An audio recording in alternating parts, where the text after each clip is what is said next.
Hello साथियों, वंदे मातरम, जय हिंद। कैसे हैं आप लोग? आप सभी के लिए फिर से हम एक शानदार सेशन लेकर आ चुके हैं। काफ़ी दिनों से मैम की क्लासेस आपको लगातार मिल रही हैं। तो साथियों, आज से मैं भी क्लासेस लेने लगा हूं। तो आप सारे बच्चों के लिए फिर से एक सेशन स्टार्ट हो चुका है। आप किसी भी एग्ज़ाम के लिए पढ़ रहे हैं तो साथियों आपके लिए बेस्ट क्लास होने वाली है। हम बेस्ट कंटेंट के साथ आपके साथ जो है जुड़े हुए हैं और ऑलवेज आपको ऐसा ही कंटेंट मिलते चलेगा। आइए, पहला क्वेश्चन आपकी स्क्रीन पर है, ध्यान से समझकर आंसर करिएगा। पादपों के क्लोन बनाए जाते हैं लैंगिक जनन द्वारा, संकरण द्वारा, कायिक जनन के द्वारा, उत्परिवर्तनीय प्रजनन के द्वारा। आप सभी लोग ध्यान दीजिएगा। जो पादप होते हैं, जो प्लांट होते हैं, ठीक है, बात करते हैं इसकी जो है क्लोन की। ठीक है, क्लोन मतलब आपके फ़ोन में भी एक क्लोन बनता है। सेम उसी तरीक़े से जो है यह जो है कायिक जनन द्वारा बनाते हैं। किसके द्वारा बनाते हैं? कायिक जनन। Option number C is a right answer. काफ़ी बच्चों को दिक्कतें होती है कि सर बोथ लैंग्वेजेस में चीज़ें हमें प्रोवाइड करिए। तो साथियों, अगर आप इंग्लिश मीडियम के हैं तो आपके इंग्लिश मीडियम के लिए भी, और हिंदी मीडियम के हैं तो आपके लिए हिंदी मीडियम में भी चीज़ें हम लोग प्रोवाइड कर रहे हैं। बिना अर्धसूत्री विभाजन के द्विगुणित कायिक जंतुओं जैसे कि बीजांडकाय तथा अध्यावरण द्वारा द्विगुणित भ्रूण कोश के निर्माण को क्या कहते हैं? द्विगुणित बीजांडता, अपबीजाणुकता, अपस्थानिक बहुभ्रूणता, असंगजनन। आप सभी साथी ध्यान से देखिएगा क्वेश्चन में, और क्वेश्चन के अगर आंसर की मैं बात करूं तो आपका राइट आंसर होगा अपबीजाणुकता, ऑप्शन नंबर बी। कितने साथी जो है प्रॉपर ऑप्शन नंबर बी कर पा रहे हैं? नीचे कमेंट बॉक्स में अपने आंसर आप लोग बताइएगा हमें। सामान्य सहायक कोशिका है, आपको बताना है कौन सा साथियों सहायक कोशिका है। अगुणित द्विगुणित निषेचन के बाद, द्विगुणित निषेचन के बाद त्रिगुणित क्या हो सकता है? तो ध्यान से सुनिएगा। आपका जो राइट आंसर होगा ना, कौन सा सेल की बात किया इसने? ये जो है साथियों सहायक सेल की बात किया, तो ये होते साथियों अगुणित। आपका राइट आंसर होगा ऑप्शन नंबर ए। तो जितने भी साथी ऑप्शन नंबर ए लगाया है वो बिल्कुल सही होगा। आइए जरा आगे। रिचमंड लैंग प्रभाव प्रदर्शित होता है ऑक्सिन्स द्वारा, जिब्रेलिन्स द्वारा, काइटिन द्वारा, शर्करा द्वारा। आपका जो आंसर निकल के आएगा ना वो साथियों क्या आ सकता है? तो साथियों बात करते हैं रिचमंड की, तो यह जो है साथियों आपका काइटिन्स के द्वारा होता है। Option number C is a right answer. आगे बढ़ते हुए नेक्स्ट क्वेश्चन की बात करते हैं। वातरंध्र प्रदर्शित करते हैं। पहला ऑप्शन है आपका सकारात्मक गुरुत्वानुवर्तन, ऋणात्मक गुरुत्वानुवर्तन, स्पर्शानुवर्तन, सकारात्मक प्रकाशानुवर्तन। क्या आंसर है?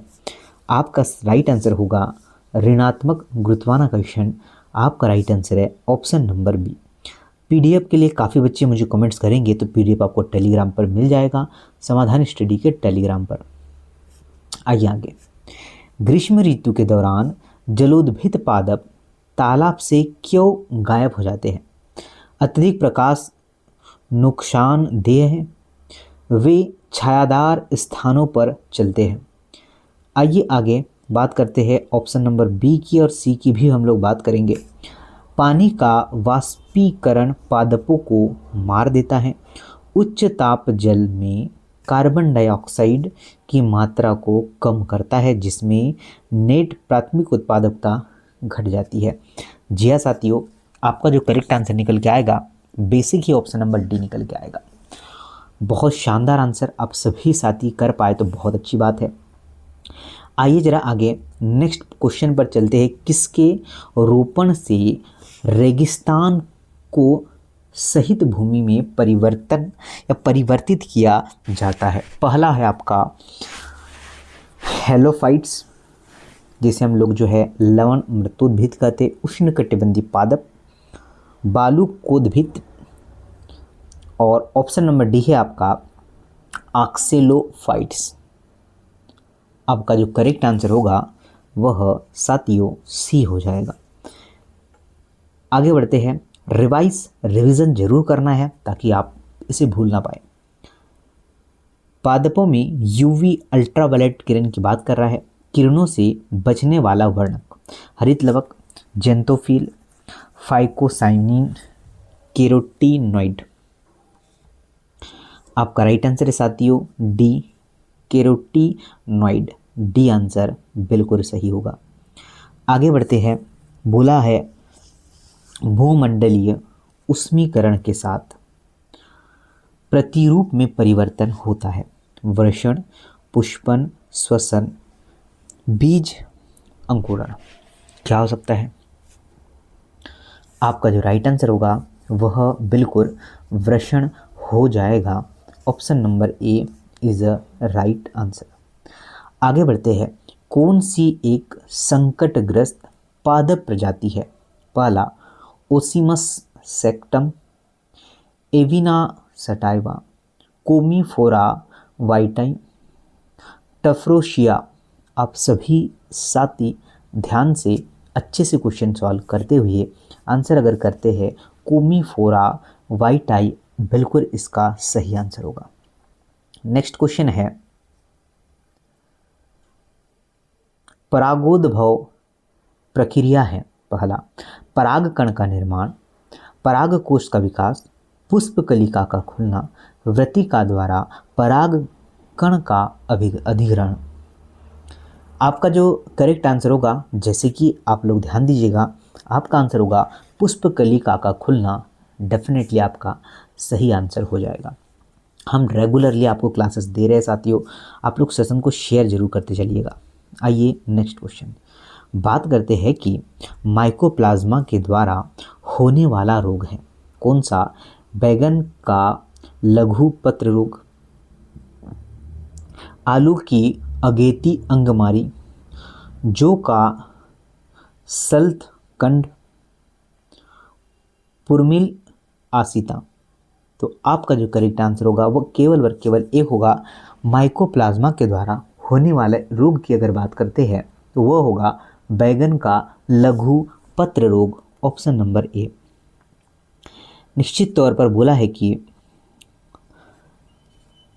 अर्गट रोग के लक्षण प्रकट होते हैं पुष्पक्रम में, जड़ में, तने में, पत्तियों में। इसका जो सही आंसर होगा क्या ए हो जाएगा? क्या पुष्पक्रम is right answer. Option number A सही होगा। उसी प्रकार से रेशा प्रदान करने वाला एक बीज पत्ती फल है। पहला कपास, क्रोटोलेरिया, नारियल, कस्कोरस। क्या हो सकता है? तो भाई साहब आपका आंसर होगा नारियल। ऑप्शन नंबर सी सही आंसर है। आगे बढ़ते साथियों, उत्तक संवर्धन में पराग कणों से भ्रूणाभ का निर्माण होता है। कैसे होता है, किस में होता है? पहला अंग विकास, विनिषेचन, परागनली संवर्धन, कोशिकीय पूर्ण सशक्तता। क्या लगाएंगे आप लोग बता सकते? तो ध्यान से सुनिएगा, आपका आंसर राइट आंसर डी है, तो बिल्कुल सही है। आपको टिश्यू से रिलेटेड क्वेश्चन पूछा गया था और डेफिनेटली आपने सही आंसर चूज़ किया है। आइए जरा आगे, नेक्स्ट क्वेश्चन है साथियों, लाइसीन आवश्यक अमीनो अम्ल है क्योंकि यह दुर्बल होता है, इसमें उच्च पोषण गुणवत्ता होती है, यह सभी प्रोटीन्स का निर्माण या जो है आपका महत्वपूर्ण घटक है, यह मानव शरीर में नहीं बनता है तथा भोजन द्वारा प्राप्त होता है। किसकी बात कर रहा है? लाइसिन की बात कर रहा है। तो कोई बताएगा कि सर बेशक आप सभी लोग डी करेंगे तो बिल्कुल सही होगा कि यह मानव शरीर में नहीं बनता है तथा भोजन द्वारा प्राप्त होता है। बहुत बढ़िया, यही आपका सही आंसर। आइए नेक्स्ट की मैं बात करता हूँ कि किसी प्रोटीन्स की विशिष्टता निर्भर करती है। आप सभी लोग आंसर करते चलिएगा कि क्या आंसर हो सकता है। मैं फिर आंसर आपको बताते चलूँगा कि साथियों तंत्र में उपस्थित उनकी मात्रा पर, अमीनो अम्ल अणुओं की रेखीय प्रक्रम पर। साथियों बी इसका बिल्कुल सही आंसर होगा। अगर जिन भी भाइयों ने बी लगाया है सर बहुत बढ़िया, सही आंसर है। एक न्यूक्लियोइड है, क्या है साथियों आपका? थायमिडिन, साइटोसिन, यूरिडिली जो है आपका यूरिडिडलिक अम्ल, या फिर ऑप्शन नंबर जो है ग्लूटामिक अम्ल क्या हो सकता है? तो साथियों सी बिल्कुल सही है। कितना क्वेश्चन आप लोग सही करेंगे वो जरूर से बताइए, इसमें तो थोड़ा डाउट है। तो देखिए क्वेश्चन निम्नलिखित में कौन सा न्यूक्लियोटाइड क्रम में 4 परिमिडीन क्षारक होगा? तो यहाँ पर आपको बी भी आपका सही होगा, साथ में आपका डी भी सही होगा। 2 आंसर सही है साथियों। और ये पेपर में आए हुए क्वेश्चन आप सभी के सामने है, ठीक है। क्वेश्चन बोला है कि पेक्टिक पदार्थों को सामान्यतः अभिरंजित किया जाता है, तो बता सकते हैं। आपका पहला है light green, iodine, methylene blue, cotton blue. क्या आंसर कर सकते हैं भाई साहब आप लोग? तो साथियों आपका राइट आंसर होगा option number C, methylene blue is the right answer. कितने साथियों ने लगाया है? जिन भी साथियों ने लगाया है बिल्कुल सही आंसर हो पाएगा, करेक्ट आंसर आप लोगों ने किया है। आइए भाई साहब आगे, और क्वेश्चन में मज़ा आ रहा है तो शेयर करने में बिल्कुल भी कसर मत छोड़िएगा।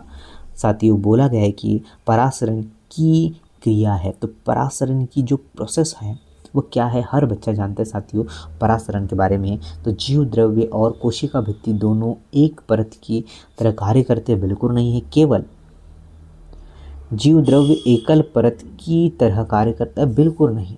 केवल कोशिका झिल्ली एकल परत की तरह कार्य करती है, बिल्कुल सही बात है, बिल्कुल करेक्ट बात है। आइए जरा आगे साथियों ध्यान दीजिएगा। वातरंध्र तथा जलरंध्र छोटे छिद्र है निम्न समान लक्षणों के साथ। पहला, उनका खुलना तथा बंद होना संचालित नहीं है। ये गैसों का विनिमय करते हैं। ये सदैव बंद रहते हैं। ये पादप के एक ही अंग पर पाए जाते हैं। किसके साथ आप जानना चाहेंगे? कौन सा आंसर सही लगाना चाहेंगे? तो आपका राइट आंसर होगा साथियों इनका खुलना तथा बंद होना संचालित नहीं है, राइट आंसर है, करेक्ट आंसर है। चलो आगे चलते हैं। मज़ा आ रहा है शेयर करिएगा सभी साथी। साथियों क्वेश्चन बोला है आपके स्क्रीन पर, क्या है साथियों कि जड़ों में वलकुट की एक कोशिका से संलयन दूसरी कोशिकाओं में जल का गमन निम्न के कारण है। तो आपका जो सही आंसर है अब बताते चलिएगा। तो सर हम लगाते हैं कि कोशिकाओं में अकार्बनिक लवणों के संग्रहण के कारण नहीं होगा। इसका आंसर होगा जल दाब प्रवणता, डी आंसर बिल्कुल सही है। क्वेश्चन देखिए साथियों, क्वेश्चन लेंथी आते ज़रूर है पर क्वेश्चन में जो आंसर होते हैं वो थोड़ा डिफिकल्ट होते हैं। विष जैसे कि साइनाइड कोशिका परिवहन में सोडियम पोटेशियम अंतर्वाहक को रोकते हैं। यह विरोधी प्रभाव एटीपी के अंतर्क्षेपण के द्वारा विपरीत किया जा सकता है। यह प्रदर्शित करता है क्या? एटीपी परिवहन तंत्र में वाहक प्रोटीन नहीं होगा। सोडियम पोटेशियम विनिमय पंप कोशिकाओं में कोशिकार योग करते हैं, नहीं होगा। एटीपी ऊर्जा मुक्त करने के लिए एटी फेस के द्वारा जल अपरत जो है अपघटित होता है, नहीं होगा। तो बस एक ही ऑप्शन बचता है कि साथियों पोटेशियम विनिमय पंप के लिए ऊर्जा एटीपी से प्राप्त होती है, बिल्कुल डी आंसर इसका सही होगा। बोला साथियों क्वेश्चन बोला है कि एजोला एक जैविक पादप के रूप में प्रयोग किया जाता है। तो एजोला के लिए आप सभी आंसर करते चलिएगा, हम पढ़ते चलते हैं क्या है। पहला कि यह साथियों यह तीव्रता के साथ गुणित होकर अत्यधिक जीव भार जो है बनाता है, नहीं होगा। इसका N2 स्त्री कारक राइजोबियम के साथ यह सहसंबंध बनाता है, बिल्कुल नहीं होगा। ये भी नहीं, ये भी नहीं। डी की ओर चलते हैं। इसका N2 स्त्री कारक साइनोबैक्टीरिया के साथ संबंध बनाता है। जी हाँ भाई साहब, सी आंसर बिल्कुल सही होगा। साथियों आप किसी भी प्रिपरेशन पढ़ रहे हैं, जीके है, आपको सारा कुछ किया जाएगा, साइंस जीके सब कुछ करवाया जाएगा। तो आप लगातार समाधान स्टडी के साथ बने रहे। आज का सेशन कैसा लगा सारे साथी बताइएगा। मिलता हूँ आपको नेक्स्ट सेशन में, और मज़ा आया होगा आज के सेशन